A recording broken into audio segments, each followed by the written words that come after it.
Sony HT-G700 review, room-filling sound at a premium price. Dolby Atmos soundbars have been around for a few years but remained a relatively niche product until now. Major companies such as Sonos and JBL have only just announced their first Atmos models in 2020, while other brands simply offer Dolby compatibility. The Sony HT-G700 is unusual in this respect. It's able to decode Dolby Atmos from compatible devices but not able to physically recreate it. This is a strictly 3.1-channel soundbar, with no actual rears or height speakers and no ability to add them later. Instead it simulates both height and surround effects from the Atmos stream, and does a damn fine job.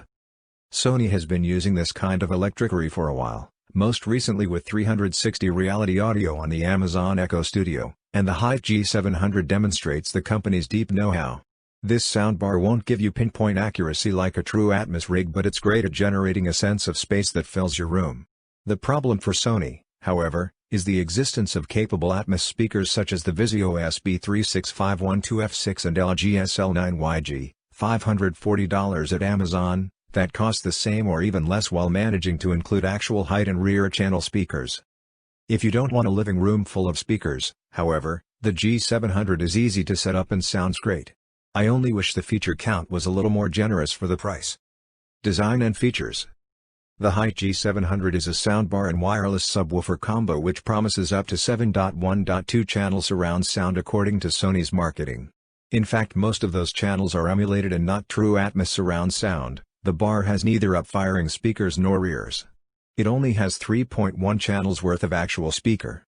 Nonetheless, it manages to outdo competing $700 plus all-in-one models like the Sonos Arc and the Bose Soundbar 700 in one important respect: the addition of the wireless sub. Sony says the sub is larger than the one on the model it replaces, the X9000F. It's the size of a large briefcase and comes with a front-firing port to help placement against a wall. The soundbar itself is a gray slab which is roughly 39 inches wide and 2 5/8 inches high. It offers top-mounted controls including input selection and volume. It also comes with a blue LED display at the front of the unit.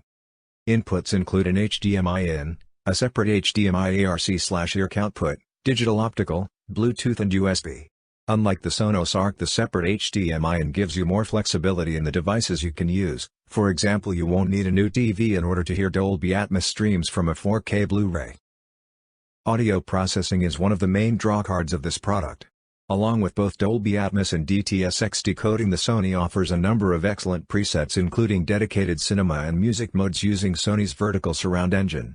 It's simulated audio, of course, being a 3.1-channel system, but it leverages technology similar to what the company has used in soundbars such as the Hyde S5000 and the STR-DN1080, $498 at Amazon, a feature then called, I kid you not, center speaker lift up. The remote control is a thin candy bar and is the sole way to control most of the soundbar's features.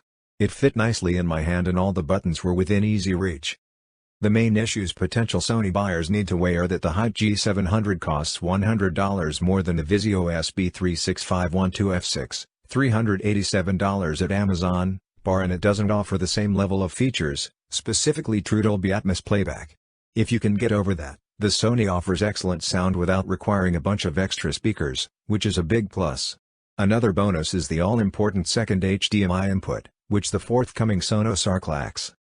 For more updates, subscribe to Tech News and share this video.